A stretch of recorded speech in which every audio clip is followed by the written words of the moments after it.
table. Man, this shit was tripping. I was trying to start it and send a link and all that. It wasn't working.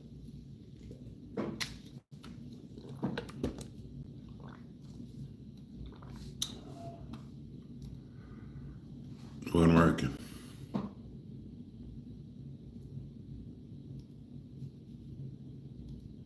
How y'all doing today?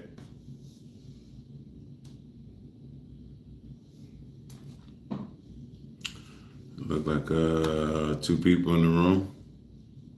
I see one. Who's the second?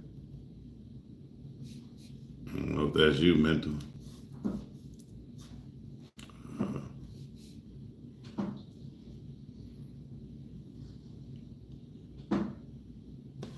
Hey, what's up, Lord? What's going on with you, man? How you doing today? Happy Friday to you. Happy full moon to y'all. We are already into this full moon energy. Moon's at 9 degrees Aquarius. What's up, Moby? Yeah. Moon's at 9 degrees Aquarius. The full moon's happening at 17 degrees Aquarius. What's up, Timo? The full moon's happening at 17 degrees Aquarius, which is going to be tomorrow.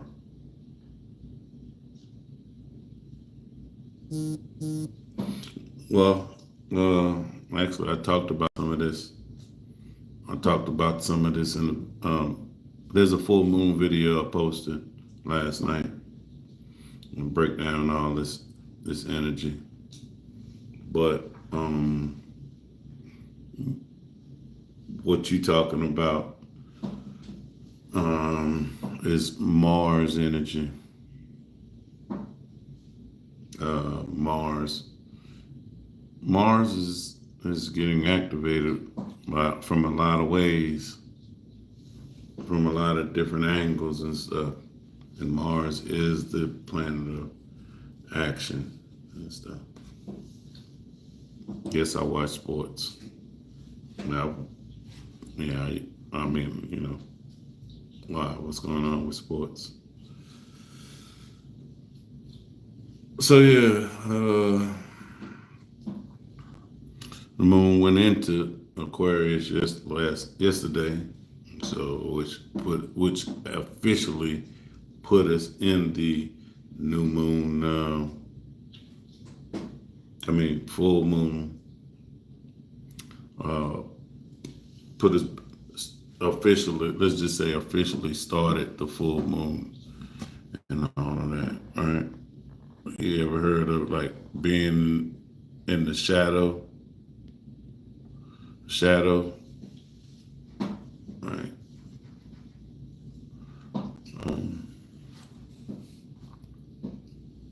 Because, it's not like here it is, the energy comes, it hits right then and there, and then it goes away, and there's nothing else to it. And in all actuality, yeah, the full moon is happening. The exact hitting of it is happening tomorrow. The energy of the full moon can be felt for like almost 2 weeks. Like you could have full moon manifestations happening for 2 weeks. Yeah, so I appreciate if you push the likes. I appreciate all the likes and the follows, matter of fact.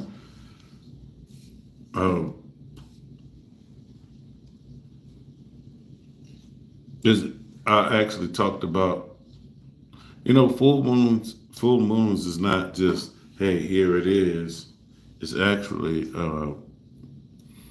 a culmination of a cycle. And so it's kind of like an ending of a cycle. Does anybody know when the beginning of this full moon cycle, we're having a full moon in Aquarius. What began this full moon in Aquarius cycle? Anybody know? Does anybody know? Does anybody know what begins a full moon cycle?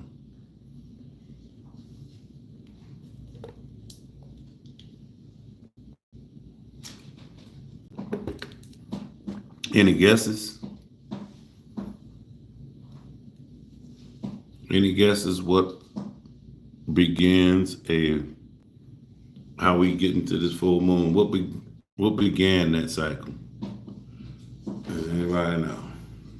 Well, I actually talk about the beginning of the cycle and the end of the cycle. Let me ask y'all something. To understand the ending of it, when you get to an end of a cycle, do you think you should know when the cycle began?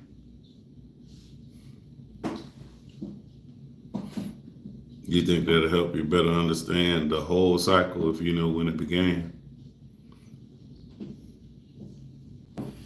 I also talk about, yes, all of this is in the blog. The blog is in the post section on YouTube. You can go in the post section. You can go there. Come to the website. The blog's on the website and all that.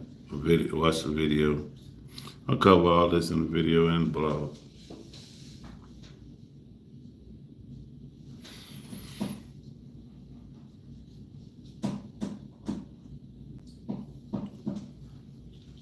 Hey, gal, how you doing? You all right? Yeah. So to understand uh,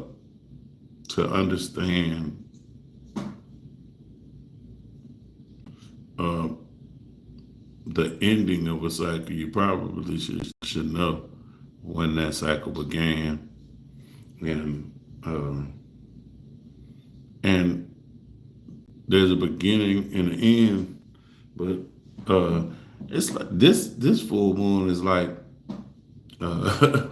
some food with an after. This full moon is like beer. What do I mean by beer? You know, beer has an aftertaste, and that's when you drink. That's when you first drink beer. That's what you actually trying to get yourself used to. It's not the taste; it's the aftertaste of beer that you got to train yourself. And beer is an acquired taste. And with this full moon, there's some 2 days later, there's some things happening that's kind of like an aftertaste. That's why I say it's kind of like beer. That's so I hey, what's up? What's up, man? Man, that shit wasn't Mercury retrograde. That shit was tripping when I was trying to start it from, because it won't let me start it. It won't let me start it when I'm trying to start it from the let somebody join. It won't let me start. That's why I sent you 2 different damn links. So I said Mercury retrograde. Fuck it, man. I guess that's. I said, let me just knock this quick one out. Then whatever. But yeah. Hey, be honest with you, Mercury's coming out of retrograde. Hey, I was having problems with the thing this morning. Mercury is, I want to say 2 days. Yeah, Mercury goes direct in 2 days. So we getting it at the end. We at the end throes of Mercury being retrograde. All right, so I guess before we go retrograde, before we go direct, it want to show its ass a little bit with all kind of shit,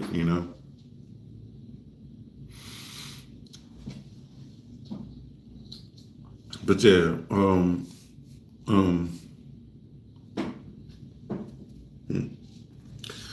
What if I told y'all, what if I told you that this full moon isn't just about release,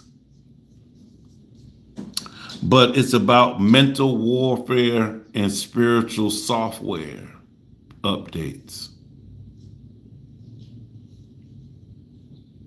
What if I told you this full moon is not it's not a lunation for the lighthearted?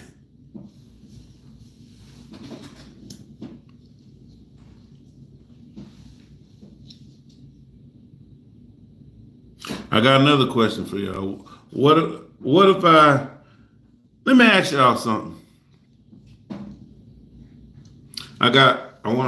Don't answer it right away. Are you thinking your own thoughts, or are you thinking the thoughts of the collective hive? Are you thinking the thoughts, your own thoughts, or are you still thinking the thoughts of the people who programmed you?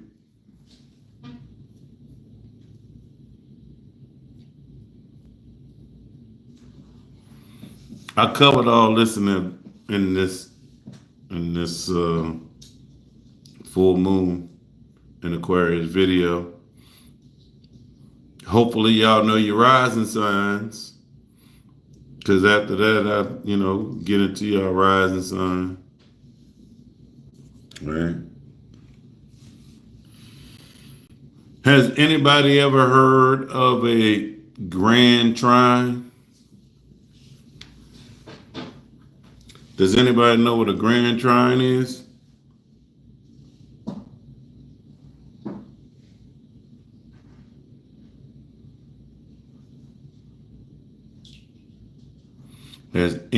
You have?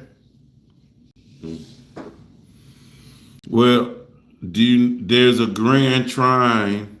There's a grand trine in the air right now. And there's a grand trine in the air right now. And this grand trine in air is acting like a weapon. It's acting like a weaponized prayer. What if I told you your thoughts are shaping the timelines right now? You gotta look at the planets that's involved in this grand trine. Mars,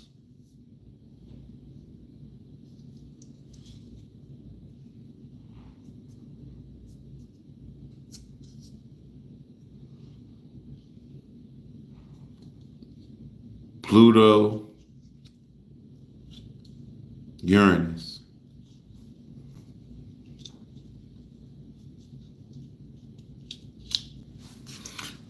Those three planets are in this grand trine. In air. They all in air. I cover all this in the video. What you think? Hey, a grand trine in air at the same time as the full moon. The moon in the air sign, Aquarius, sun in the fire sign.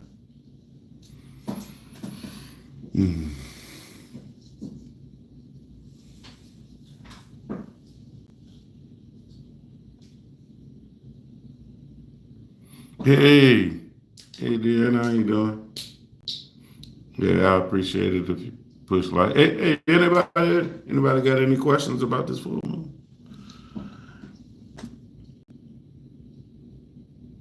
If you've been feeling mentally scattered, emotionally unplugged, or like your voice is stuck between two worlds,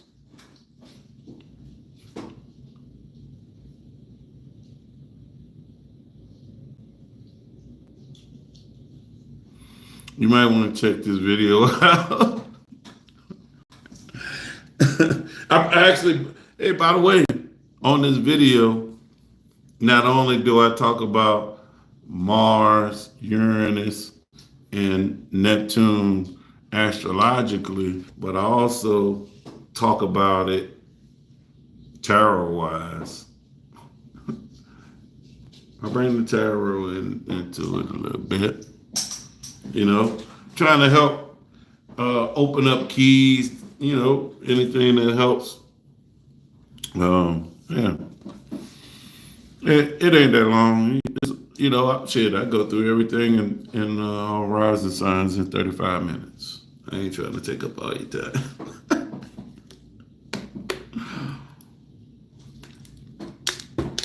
All right.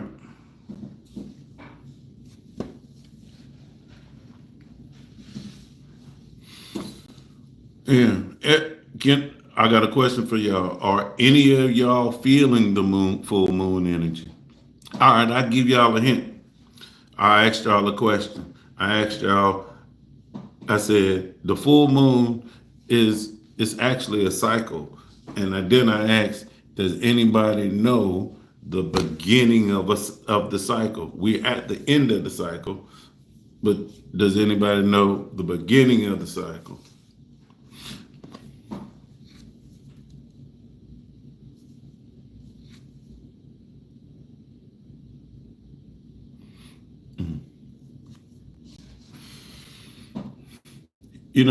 Being, if, is that your real age, 57?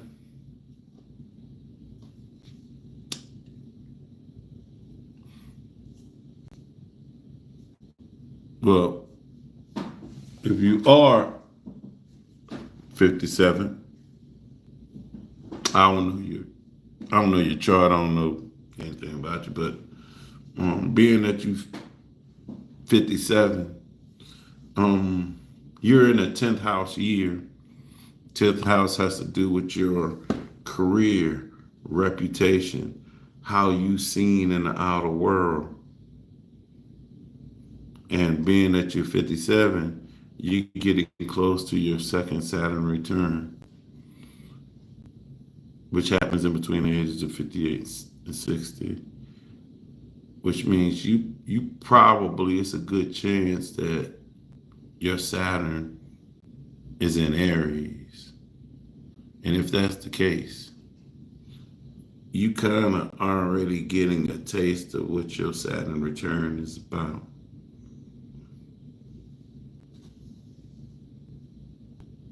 Yeah. So if you look, number 77, and I know you in here mental. I know the number 7 has to do with sacrifice, love, money, or career. I think work, career, work, love, and money. I think those are 3. And so, well, it's not 7 people in here now. So, huh.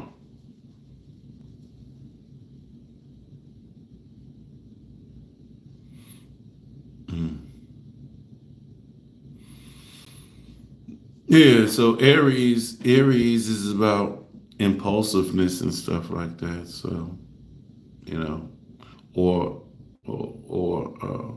it's interesting sometimes with people with Saturn and Aries.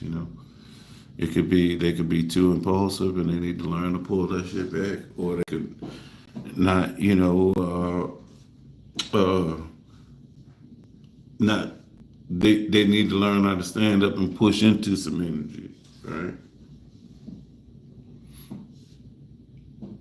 You know,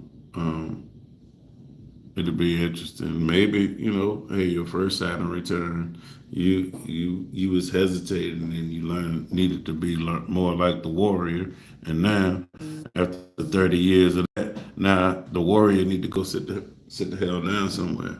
I don't know, anyway, but Uh, but hopefully, you figure out what's going on and all of that. Yeah. Moon and seventh, Saturn and fourth. Yeah.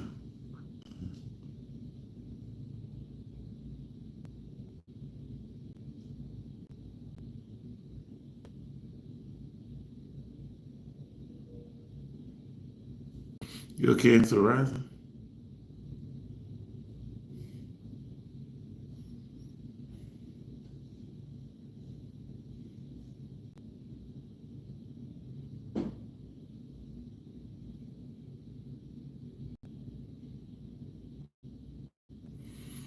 Um, hmm. But yeah, anyway.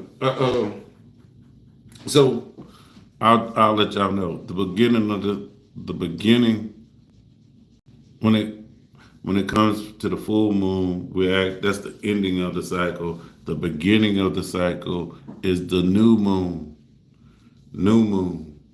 and so the new moon in Aquarius was the beginning of this cycle that we ending coming to an end.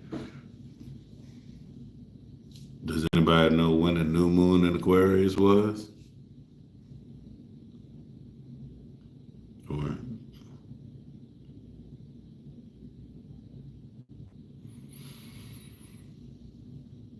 it was in January, toward the end of January,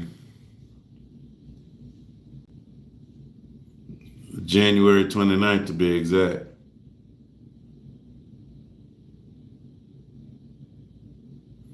Yeah. So whatever's going on now, what was going on now has to do with um January. Um so yeah. And like I said, I go through the whole cycle. I go through the whole cycle. Um I go through the whole cycle from January and bring you up to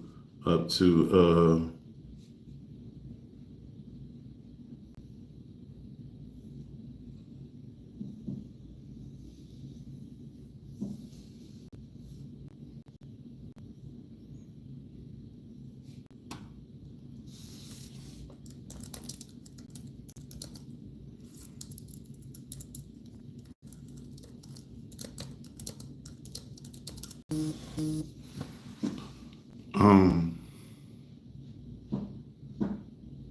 yeah. So the beginning of the cycle, all right. Now, anybody knows what card is connected to Aquarius? Anybody know? What tarot card is connected to Aquarius?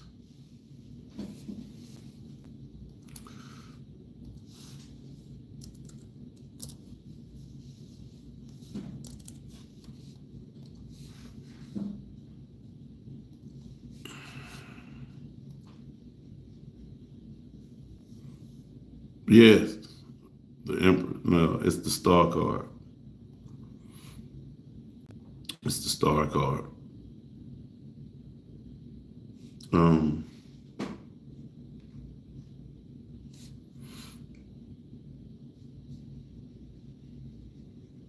yeah. Anybody now? What's the Star card about?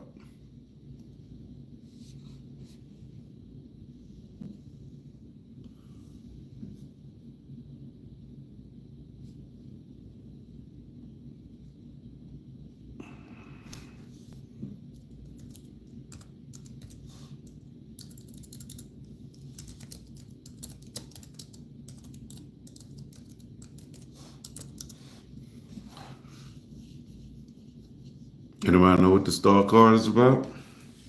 Hey, look what I got right here. Let's go into it. Hey, just happened to have right up underneath my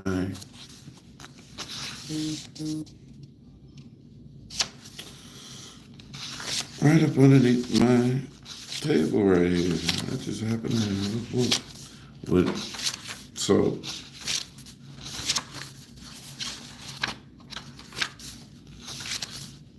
let's see. So the star card, let's read it. The star card is about hope, optimism, inspiration, and being visionary. But in reverse is pessimism, negativity, caution. And if you look at the card, a nude, golden-haired woman pours water from two jugs, one jug into the pool of ripping water and another onto the land, which streams onto the pool in rivulets. The land is green and fertile. The skies are blue and adorned with 8 pointed stars. One of them bright yellow, shining at the center. In the backdrop is a tree where a starlit ibis perches. You know, the ibis. The ibis is the sacred animal of the Egyptian god Thoth, the ibis-headed deity of knowledge and writing. The sacred ibis is believed to be a defense against curses of the serpent. Right? So now this is where it comes in, where's your Aquarius area? This is where knowing your chart comes in. What house does Aquarius fall in for you? Right? So this is how you make it personal for you. All right. So if the star card is about hope, optimism, inspiration, visionary, or pessimistic, negativity, and caution, where could that be happening in your life? Well, you got to look at where Aquarius falls in your chart. That's why knowing your rising sign is so important.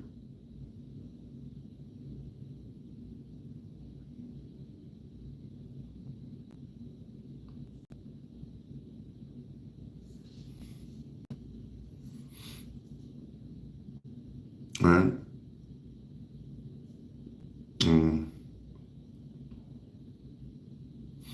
So, for instance, if Aquarius is falling in your second house,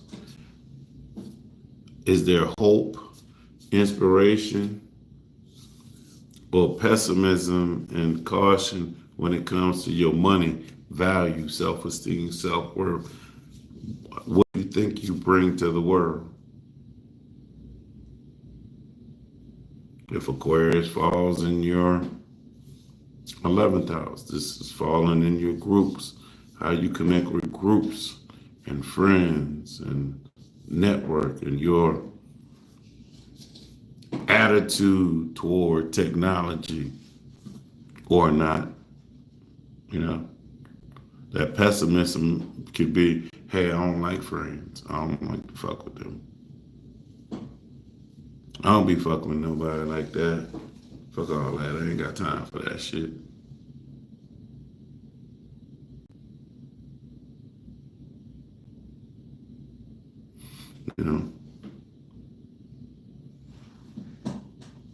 Hey, I got a question for you. Is it ain't changing, or could the real statement be you're not changing? Because there's one thing I know. The only thing that is constant is change. So if that is a universal law, that the only thing that's constant is change, and you say ain't things changing, should I say it's no, things are changing. It's just you refusing to change and you want to stay stuck in your perspective.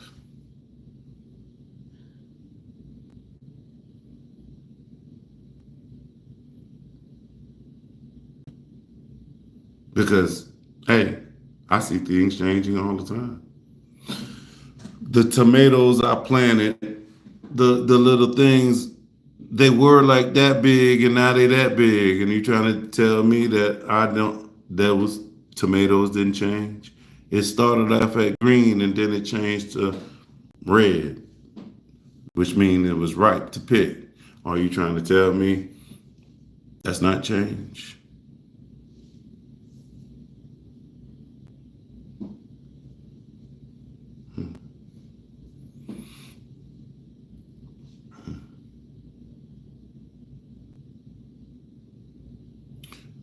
And then my response to that would be, what are you training your mind to see? What's up, Spicy? What is your mind fixed on looking at? Is your mind and your perspective of the world fixed on suffering? Or is it focused on something else? Being productive, I don't know. I don't know where your focus is. But you need to, I would say to you, look, just because that's your focus, uh, get outside of yourself and see where others are focused at. You know, others are not concentrated on suffering. Um, Others are concentrated on life and growth and, evolving. But there's other things. There's also suffering and evolving. And so here's the one thing. Hey, we know we're going to get into these situations. We all going to suffer. But then do you use that suffering to evolve, or do you use that suffering to stay there stuck and complain?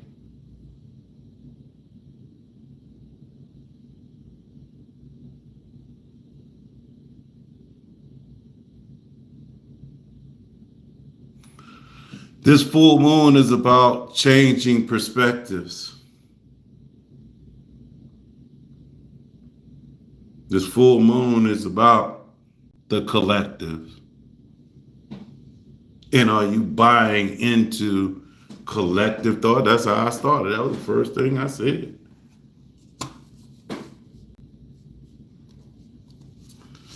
One of the first questions I asked.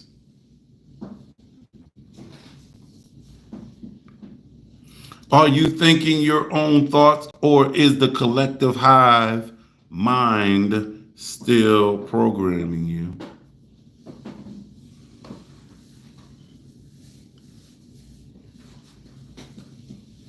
I covered all, it's all good.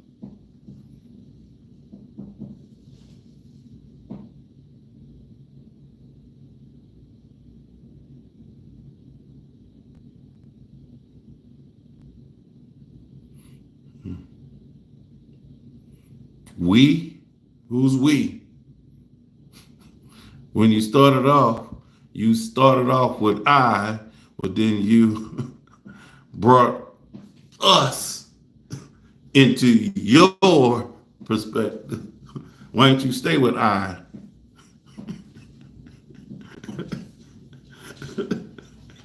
Just saying. Uh,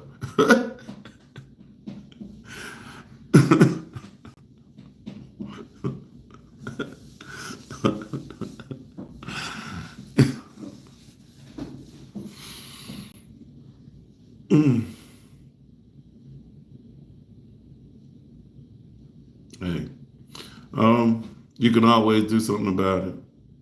There's ponds. There's all kind of water. There's rain. You can stand out in the rain. Little bar soap, little bar soap with some rain. Just in the shower, and it's all good. But anyway, so in the video, I introduced y'all. I said like a play, Act One, Act Two, and Act Three. The Act One, I'll tell y'all her name. Act One is about the shattering of idols. And I'm not talking about Billy Idol. I'm talking about the shattering of idols. Right? And the new moon in January, it was about the shattering of idols. The role you've been playing for others begins to splinter. We explore the painful but necessary destruction that precedes authentic creation, and why winning the wrong game feels like losing everything. What? What does that mean? What do you think that means? Winning the wrong game feels like losing everything. What does that mean?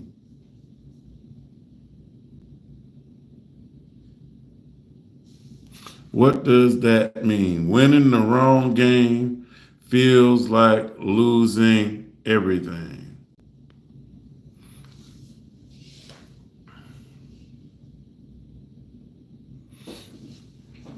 Let's see. Let's isolate that comment. Winning the wrong game feels like losing everything. Let's explore that a little bit deeper. Y'all mind if I use AI with this one? Let's see what AI has to say about that comment.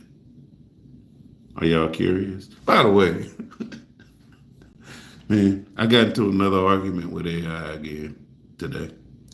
Anyway, I move on. I ain't going to get into the argument, but it was very interesting. It had to do with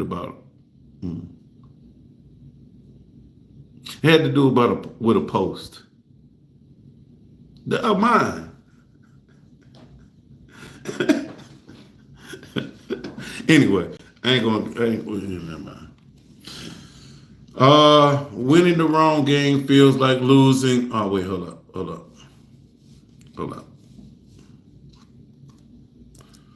What does this actually mean? Winning the wrong game means achieving success that looks good on the outside but feels empty on the inside.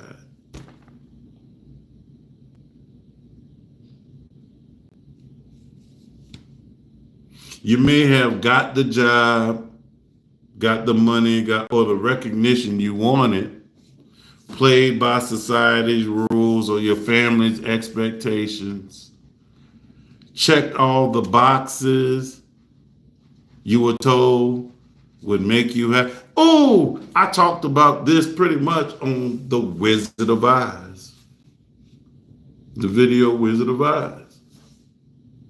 This is what they're talking about. Follow the yellow brick road. Follow the yellow brick road.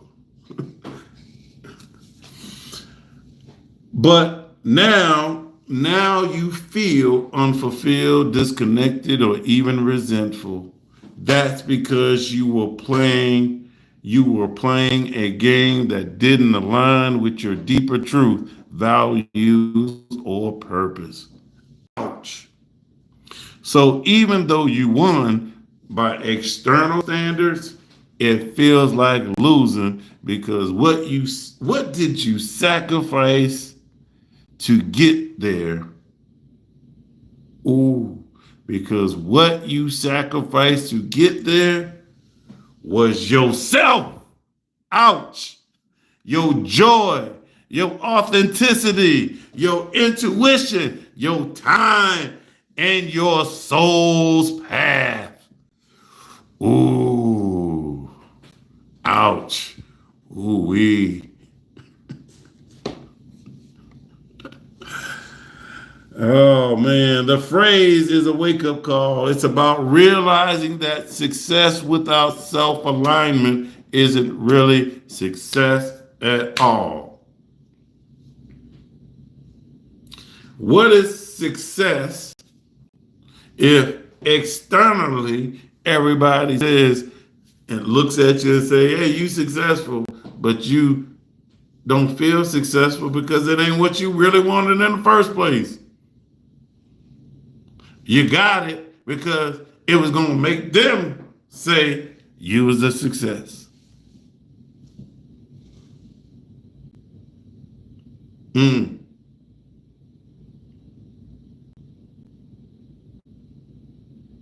That's what January 29th, that new moon, the unmasking and the shattering of the idols. That's what that was about. Mm. Whew. Mm. Mm. Mm. But the moment you feel that loss, but here, what's up, Gypsy? But here's the silver lining, y'all. Here's the silver lining. The moment that you feel the loss, that's the moment you start to wake up. But so hey, walking out there, being homeless, not people not being able to smell you and be around you, because all of that smell and all that. Be honest with you, um, you don't feel like you hit rock bottom, or you don't feel like you have had a loss because uh, you know there's going to be a wake up moment, and everybody's moment is different. Not everybody's moment is the same. Not everybody wakes up the same. Not everybody has the same wake up call. Not everybody needs, right? It means, and at that moment, it means you are ready for the shift from living for validation to living from truth. Are you living for validation, or are you living for truth? Are you chasing outcomes or embodying purpose?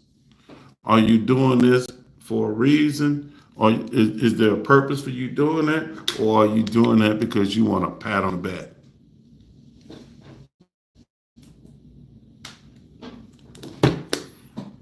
Because you want a data boy.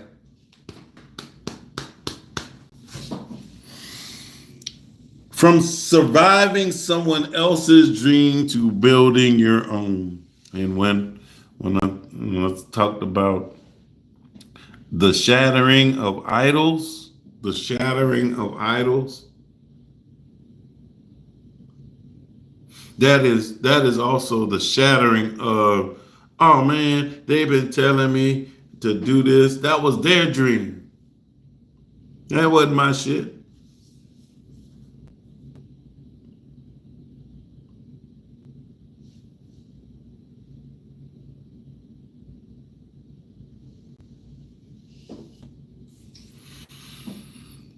That was their stuff. That wasn't my stuff.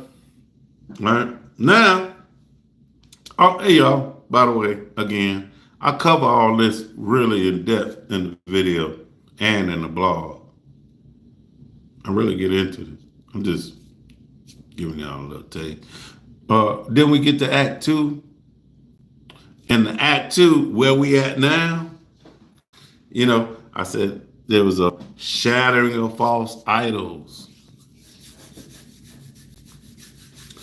Now we're at the cosmic unmasking.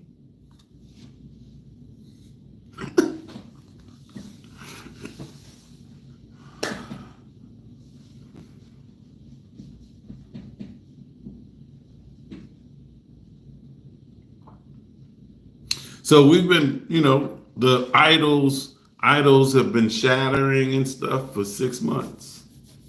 And now we're at the cosmic unmasking.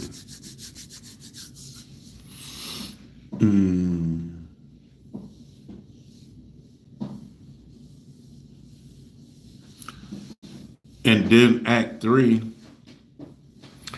I talk about, well, in Act 2, I talk about in Act 2, I talk about the volatile planetary storm meets a rare air grand trine, the sword of the mind. This is cosmic intervention, where secret motives are unmasked with surgical precision. Learn how to wield your intellect as revolutionary instrument and transform chaos into crystal clarity.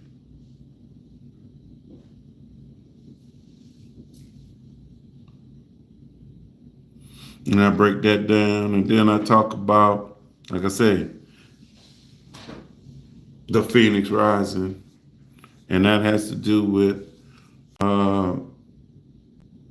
Jupiter,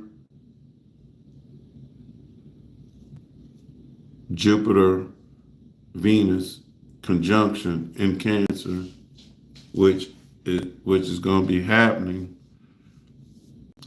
2 days after the full moon. And does anybody know the significance of Venus and Jupiter? Does anybody know the significance of Venus and Jupiter? Why is that significant? Venus and Jupiter coming together. Does anybody know? For you tarot people, the Empress is meeting up with the Wheel of Fortune. Why is it significant that the Empress and the Wheel of Fortune are coming together in the sign of the Chariot?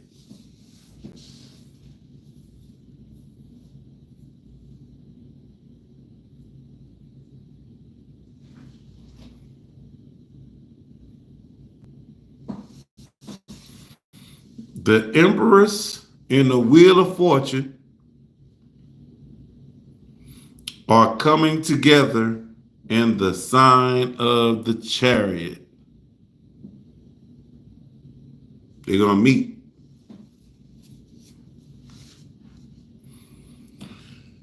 Anybody can tell me why, from your perspective, there's no right or wrong. From your perspective, why could that be significant?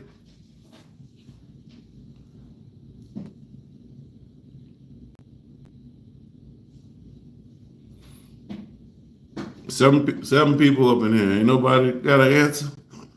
Nobody? Crickets? Man, do I have some cricket sounds?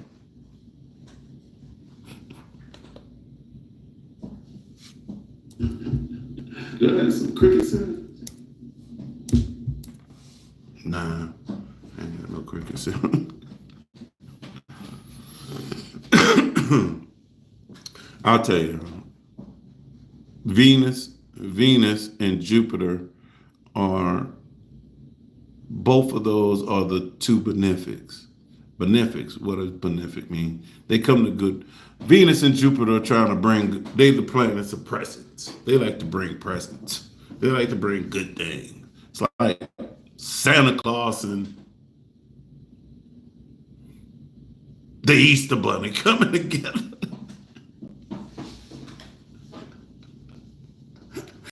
I was trying to think of something where you get presents, you know. Cause that's maybe Christmas and a birthday, but that might not be good for people.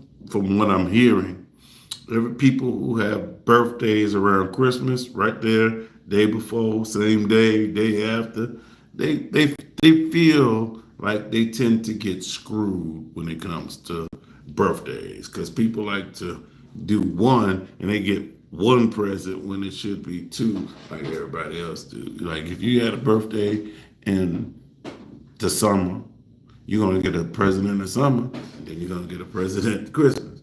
But if you got a birthday on the 24th and your Christmas the next day, they'd be like, "Hey, here's your birthday Christmas present." So I could see how they could feel, they get shafted in a way. But yeah, Venus and Jupiter are the two benefic planets, and they like to bring good things and do good things and bring positive manifestations. So if you take the two planets, who like to do good things and you put them together, and one of them actually is in a sign that it loves to be. Because the Wheel of Fortune loves to hang out in the chariot. That's his favorite place to be. Yeah. That's not his house, but that's his favorite place to be, in the chariot. So you got, oh, by the way, Jupiter, the Wheel of Fortune, is the greater benefic. Venus, Empress, is the lesser benefic. No, it don't have anything to do with male, female. So y'all don't get on that. It is what it is. Maybe it's because Jupiter's bigger than Venus.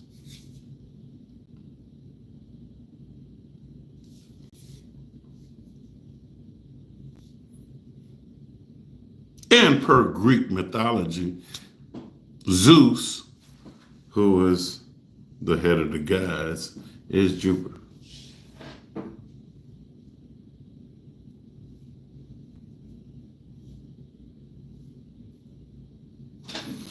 But I digress. Y'all didn't come here for Greek mythology.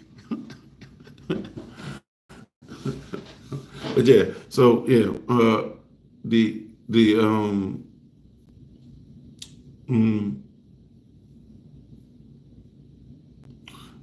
the two benefics are coming together after this perfect storm, air storm, grand trine in air, Mars, Pluto, Uranus, creating a perfect storm within this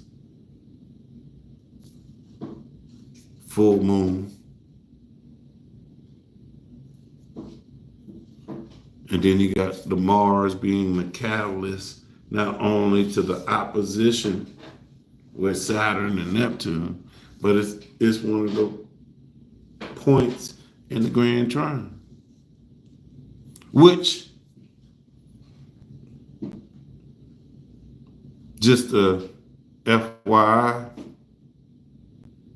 if Mars is in this opposition with Saturn and Neptune, right? At the Aries point, early degree, 1 degree, boom, boom. That means initiation shit, right? Then we got a grand trine. We got Pluto and Uranus, and we got Mars. But there's a common denominator in both of the little things I said. There's a common denominator in the grand trine, and there's a common denominator and the opposition. What's that common denominator?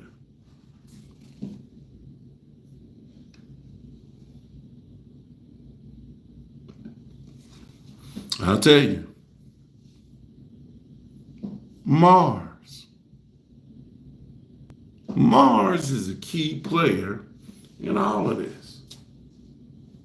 So if Mars is a key player in all of this full moon, and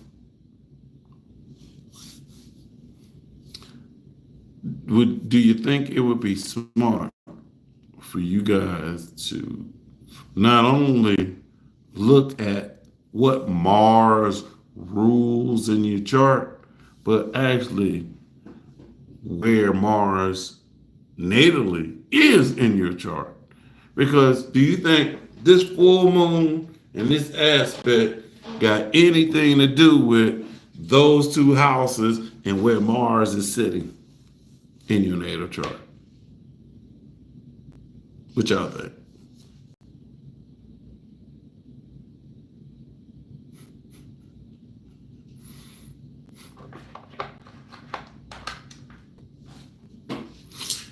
Do you think that if you knew what two houses Mars rules for you and where Mars is in your natal chart and where the full moon is, where Aquarius, take into account where Aquarius is, you actually could see or maybe figure out what's going on in your life and see it.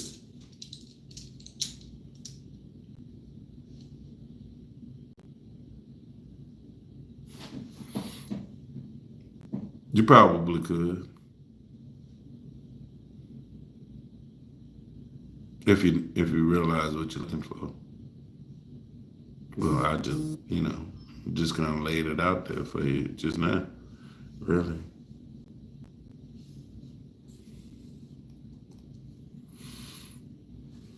So, yeah.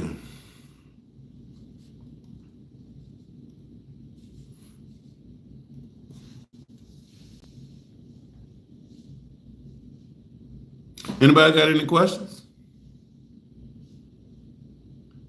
Anything? Hey, matter of fact, I asked the other day. I was talking about the grand. I was just actually on one of these videos on here, these live. I was talking about the grand trine by itself, but nothing. I wasn't considering the full moon. I was just talking about the grand trine, right? And in that, I started talking about Uranus and Gemini and Mars being in Libra, dealing with Pluto, power structures. All right. Has anybody, and I started talking about Occupy Wall Street. Yeah, y'all don't remember? Occupy Wall Street happened in 2011 when y'all don't remember in New York when they were shutting down everything. They was Wall Street, and they had all them people in the street, and they was trying to block Wall Street and not let them. And I was talking about that. That's the energy in the air, right? Well, has anybody been checking out what's been going on at these Republican town halls? Has anybody been watching any of that? And I'm saying Republican town halls because the politician who's at the town hall is actually standing in front of the people who put him in office. And the guy's a Republican, and the people in the audience are Republicans too. And it's fascinating. By the way, I'm not I'm not talking about politics and what you believe on if he's here, right?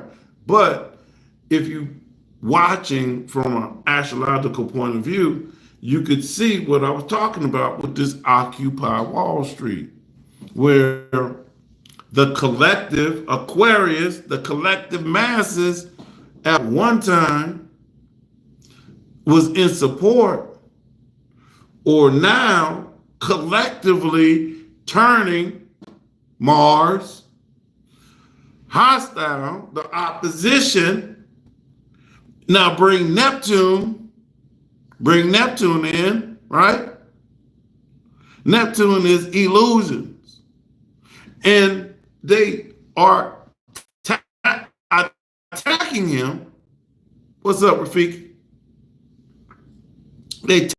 Because of the illusion that they button. Now, these Republicans are going to these town halls thinking that they're about to be supported. I'm going to, around my constituents who put me in office. And they are being shocked, Uranus, surprise, shocked, Uranus, and Gemini. What is Gemini? Communication. Communication. So here it is. And Pluto. Right? Power dynamics. Power dynamics. And I put out a video. That's a little short. And I'm actually talking about in the little short, hey, Occupy Wall Street. Now the little clip that I put at, that's actually from one of the town halls. And in that town hall, the crowd was yelling at this dude, tax the rich, tax the rich, tax the rich. Now,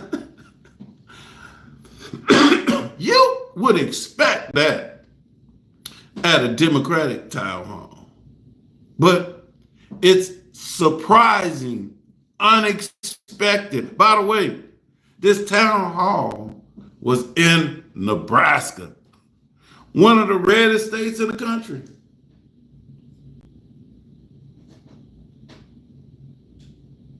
One of the reddest states in the country, as far as politically.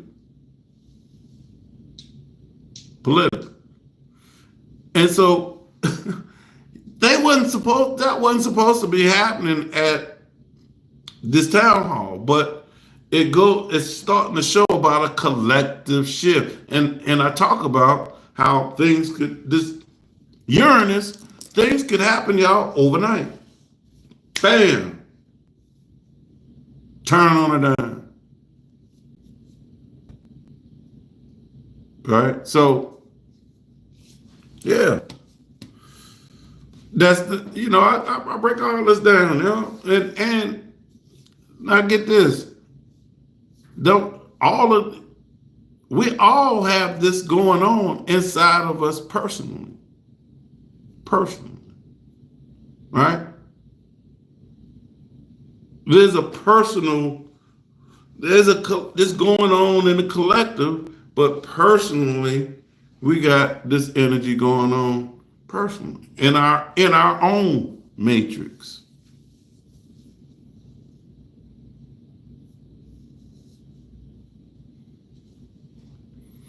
All right, for me, Uranus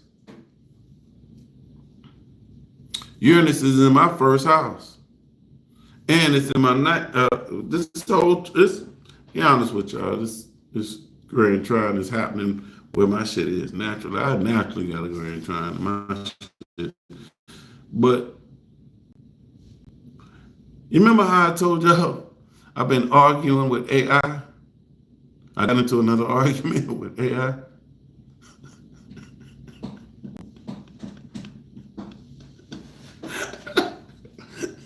And I made AI apologize, y'all.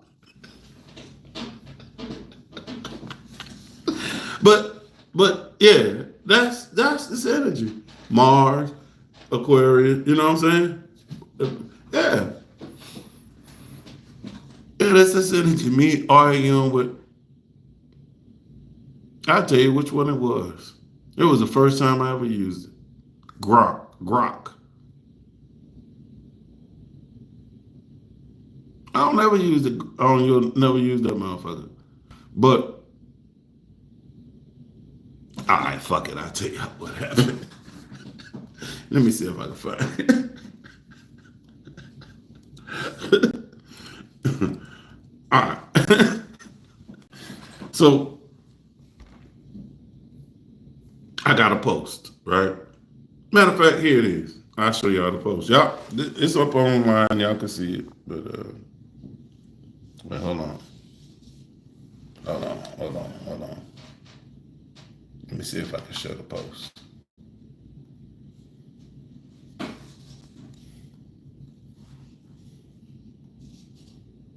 Be honest with y'all, when it comes to Twitter, and Gronk is connected to Twitter.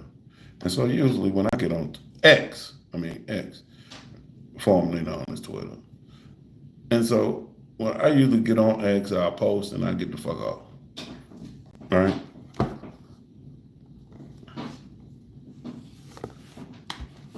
Oh, shit. So, this video here. Which brings up a few questions. Y'all know how I do. Where have you allowed yourself to become someone else's fantasy? What success narrative no longer aligns with your soul's truth? Which mask are you most afraid to remove? Which brings up a few questions. Y'all know how I do. Where have you allowed yourself to become someone else's fantasy? So that was the video, right? And so I was looking at something. I was like, damn, what's this? I ain't never seen it before. And I hit it. And it came up and it's talking about analyzing. I was like, analyzing? Analyzing what? And then it ended up being, like I say, Grok. And so let me see. Trying to find it.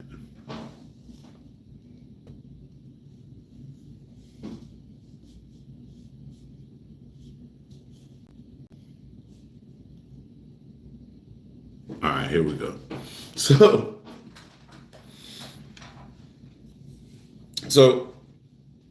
on this Grok shit, it says, I said, the video thing played, and it's like, what do you think about the video? What was that video? And it breaks down the video. It said there was an astrologer named Paul and an astrologer discusses the astrological concept of a grand trine and its potential on societal changes, particularly through technology movements, blah, blah, blah, blah, blah. Right? That's the first paragraph. And then it says,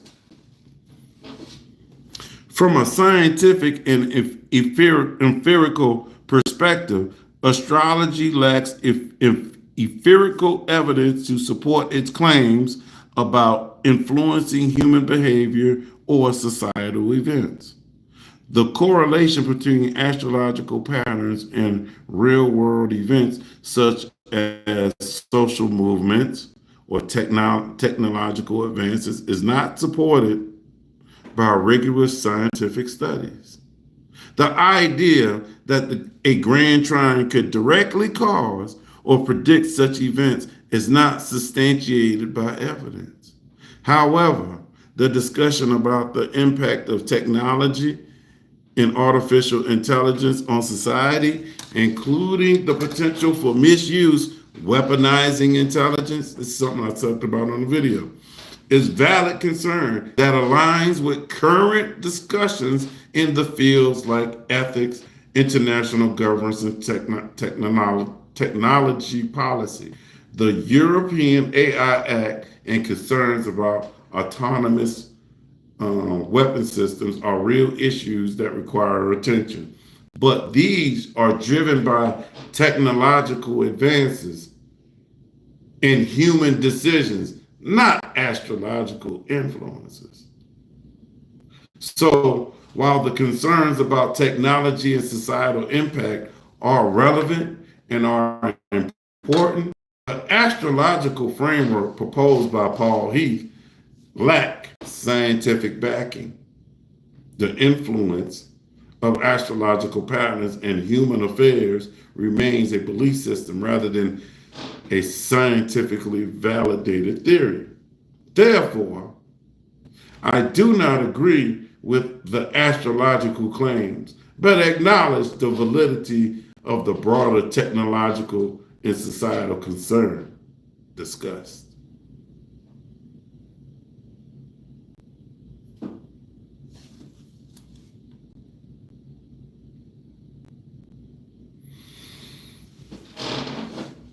I didn't like that. So I said, I don't think he said cause. He actually saying the alignments point to signs, not cause. Then it responded back to me. Understood. If Paul Heath is suggesting that astrological alignments such as a grand trine points to signs or indicators of societal changes rather than directly causing them, that shifts the interpretation slightly. In this context, astrology is being used as a tool for observation, or correlation, not causation. From a scientific standpoint, even the idea that astrological alignments can reliably indicate or predict societal changes lacks empirical evidence support. The correlation between celestial positions and human events is not substantiated by evidence, and such claims are generally considered pseudoscience. However, if we interpret his statement as merely observing patterns and suggesting potential correlations without claiming causation, it becomes a matter of personal belief or interpretive framework rather than scientifically validated assertion. This discussion about technology and social movements and the potential misuse of intelligence, i.e., weaponizing intelligence and information, remains relevant and important, and are as these real issues driven by human innovation and societal dynamics, not astrological influences. The concerns about autonomous weapon systems and the need for regulatory framework like the European AI Act are grounded in current technological and ethical debates, which are independent of astrological theories. So, while I respect the interpretive approach, if it's framed as observing signs rather than causing events, the scientific community would still not endorse astrology as a reliable method for understanding or predicting societal changes. The technology and societal concerns he raises, talking about me, are valid and warrant attention, but they should be addressed through evidence-based approaches rather than astrological interpretations. I didn't like that either.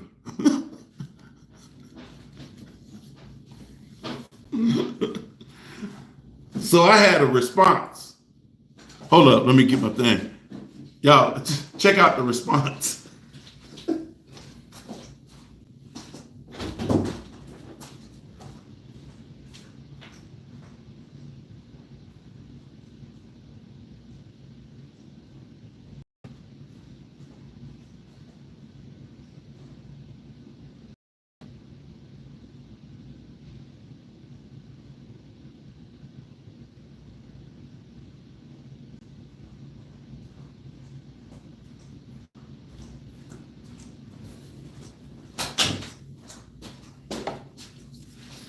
right. So my response,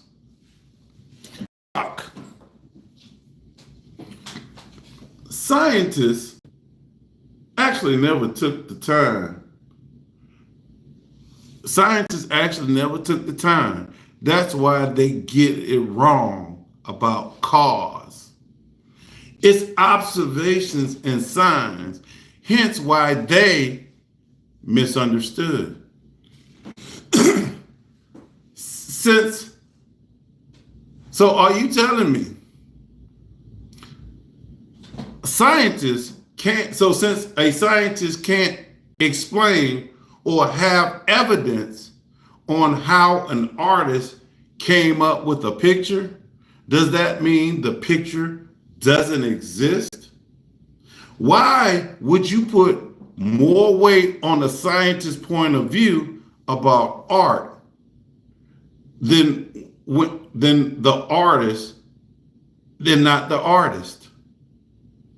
Does the artist's opinion about science have more weight than the scientist's opinion about science?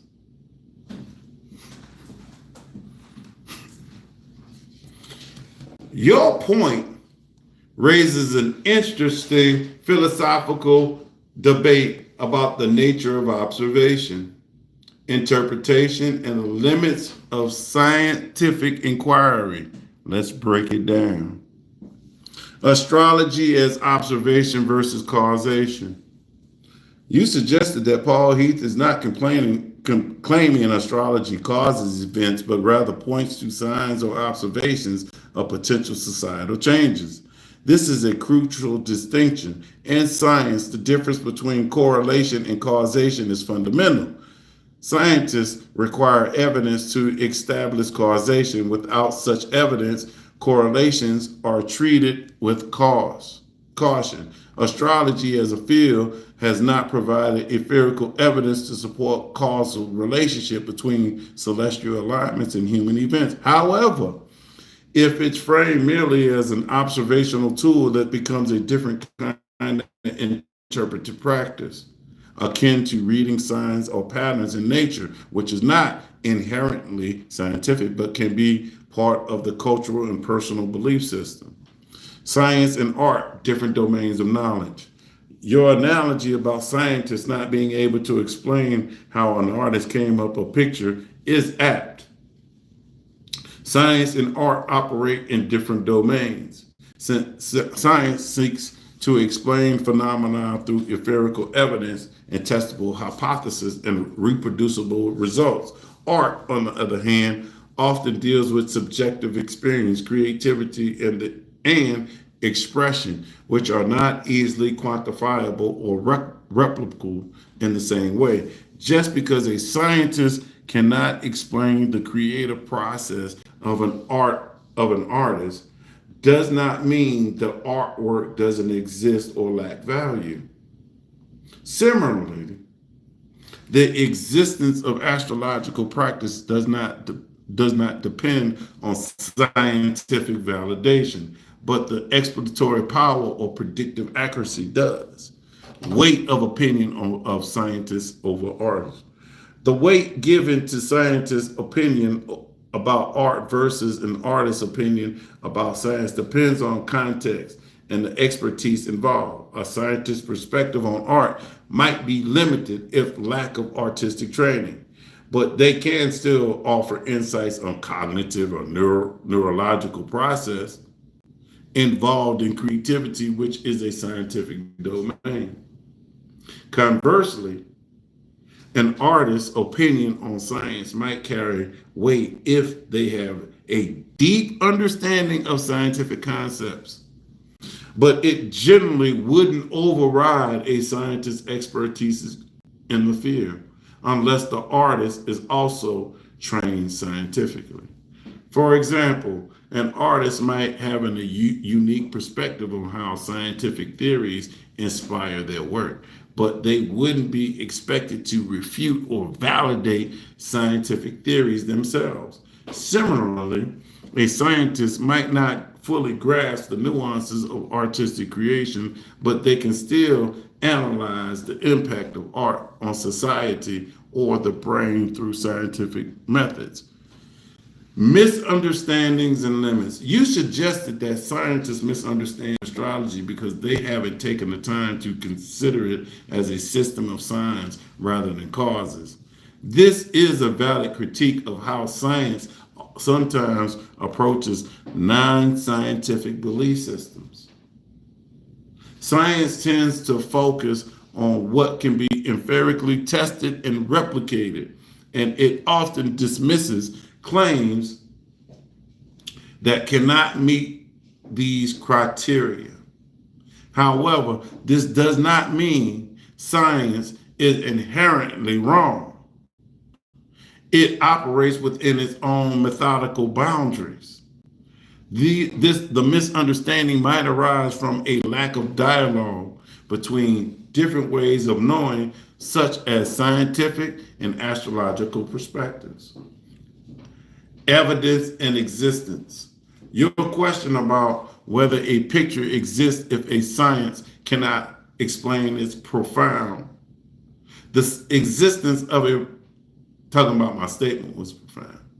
The existence of a phenomenon or an object doesn't depend on scientific explanation.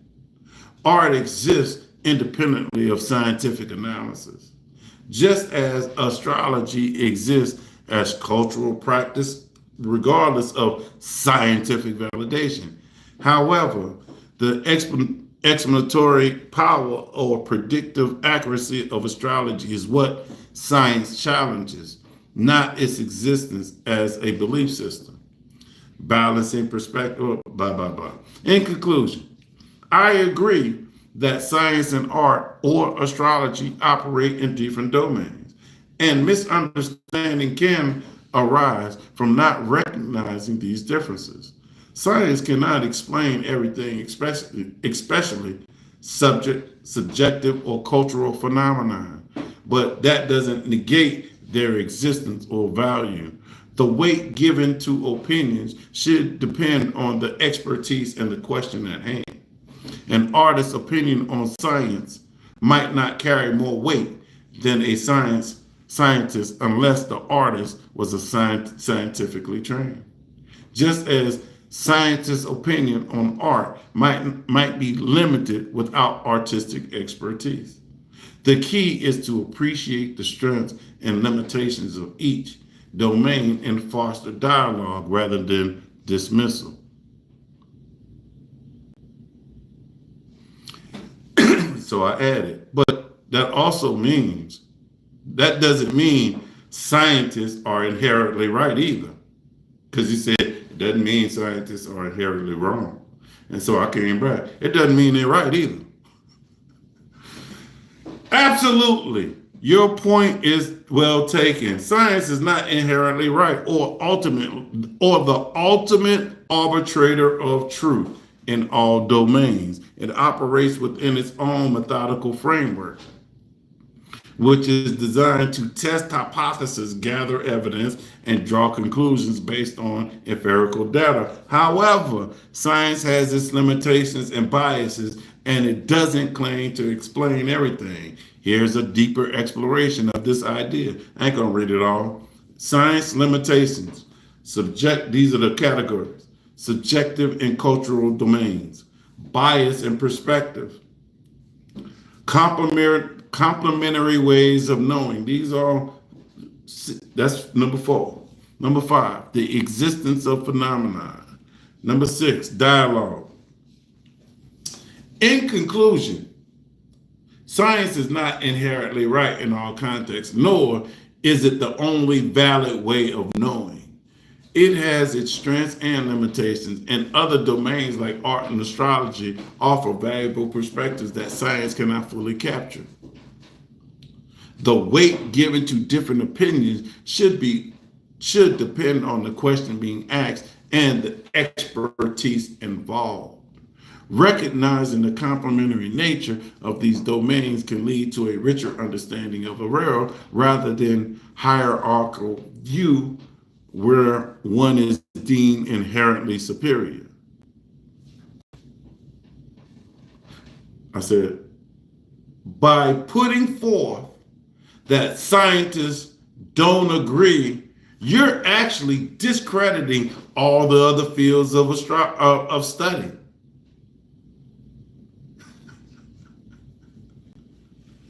On science's limited knowledge.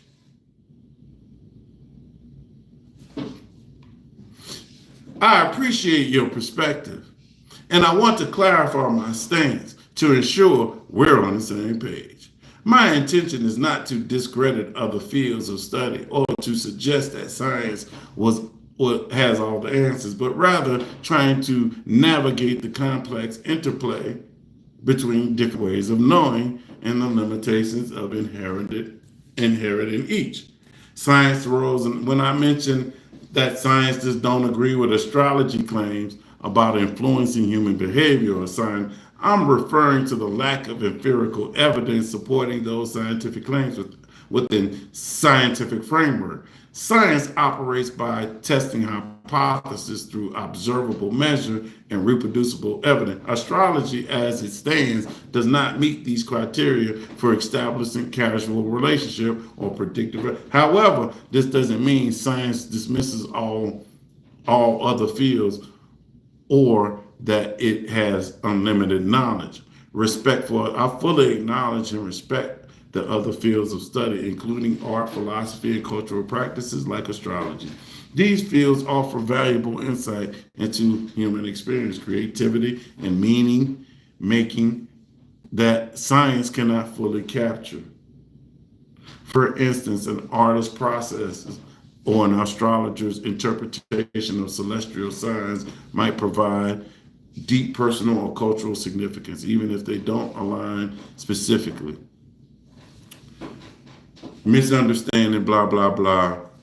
Science living, blah, blah, blah. In conclusion, my goal is not to discredit other fields, but to highlight the differences in how they approach knowledge and understanding. Science has its place, but so does art, philosophy, cultural practices like astrology. By recognizing these differences and fostering dialogue, we can appreciate the complementary nature of these domains rather than viewing them in opposition.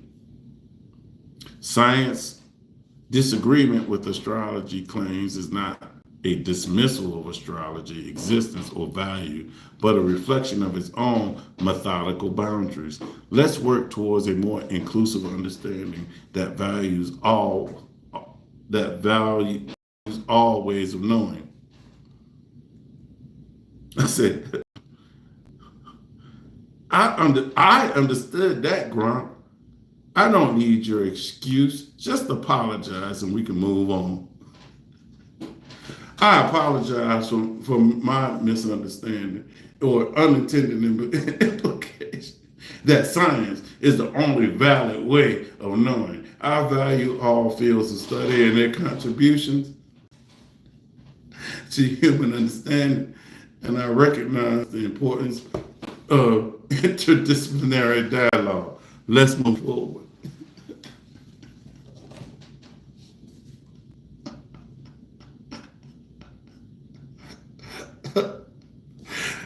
I wasn't done. I said, by the way, I put forth the idea. You're typing. All you doing is typing explanations why you didn't think of it first. Maybe you're just programmed to put these ideas first. You was created by a scientist. Maybe they built in the bias you're unaware of. I appreciate your perspective, and I want to address your point directly. You're suggesting that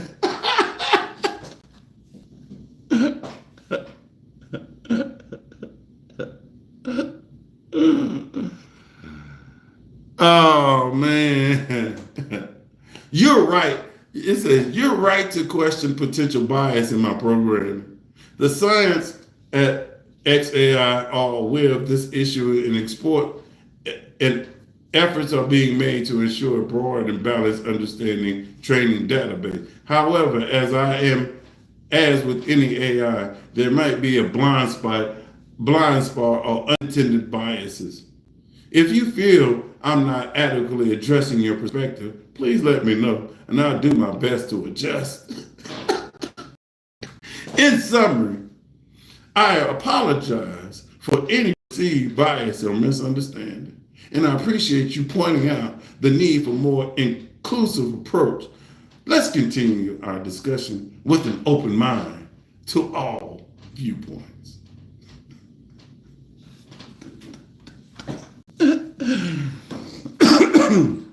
Again, yeah, I'll be up here.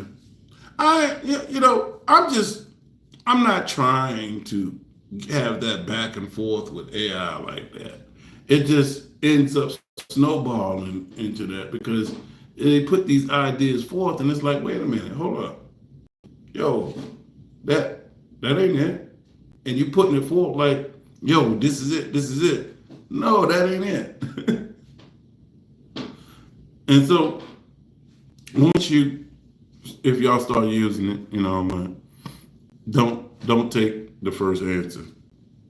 Don't take every answer at face value. You know what I'm saying? Yeah, challenge it. Make sure you challenge AI. Like I said, I just came on here to talk about the full moon. It's happening tomorrow. Make sure all the rising suns. I went through all your rising suns, all the rising signs on the video. So make sure you check it out. Check out the whole video and then go to your rising sign. And I appreciate y'all checking out. Read the blog. If you need to go, hey, you could watch the video while you looking at the blog. Sometimes you need the visual to go with what you're listening to. So, and the blog's on the post. So, again, thank y'all for rocking with me. Y'all know I in this know thyself balance your energy.